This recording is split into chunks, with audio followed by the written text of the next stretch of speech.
কিরে, কি করছিস? এই তো আজকে গোটা মুরগি আনলাম, বড় একটা। কটক হয়েছে মাংস? মাংস হয়েছে তোমার 1 কিলো 600-650 মতো। বা বেশ কিলো। ঠিক আছে, আজকে রান্নাটা তো কে কে হলো? তুই? কি হবে মোটামুটি? কষা কষা না ঝোল ঝোল? কষা কষা। আর সঙ্গে কি এনেছিস? টমেটো? হ্যাঁ, সঙ্গে টমেটো। বাহ, আজকে দুপুরে চিকেন কষা হচ্ছে না? হ্যাঁ। আজকে রিতেশ আমাদের রান্না করে খাওয়াবে, তাই বলেছে যে মাংসটা ওই নিয়ে এসছে বাজার থেকে।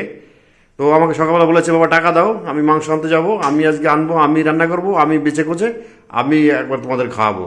তো ঠিক আছে, চলো তাহলে। রিতেশ রান্না করছে, আপনারা দেখতে থাকুন। এই যে হচ্ছে মাংস আর টমেটো নিয়ে এসেছিস, তাই তো? টমেটো কটক নিয়ে এসেছিস? টমেটো? হ্যাঁ, টমেটো এনেছি হচ্ছে 600 গ্রাম। 600 গ্রাম? বাস, টমেটো বেশি দেবার কেন? হ্যাঁ, অল্প অল্প দেবা। শুধু কি চিকেন কষা আর ভাত, তাই তো? চিকেন কষা আর ভাত। ঠিক আছে, ইয়ে ঝোল ঝোল হবে না, কষা কষা একদম। হ্যাঁ, কষা। ঠিক আছে, তা করতে থাকো। ও, এটা কি লেগ পিস এনেছিস নাকি?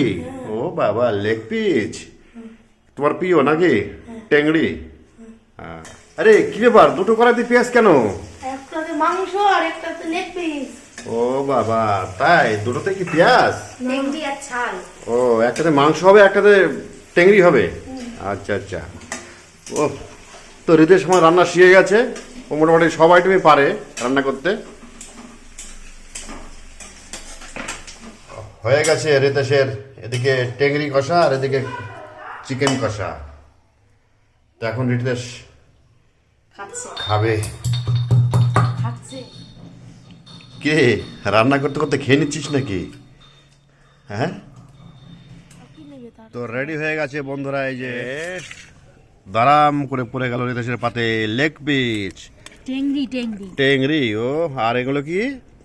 এগুলো হচ্ছে মেটে পাকস্থলী। ওরে বাবা, একদম। আর এখানে রয়েছে চিকেন কষা। আর কি আছে? পেঁয়াজটা কোথায় গেল? আমাকেও তো মিঠু দিসনি। দেখি রিতেশের রান্নাটা কেমন হয়েছে। একটু মেটে পাকস্থলীর কষা কষা করে ও করেছে, দেখি।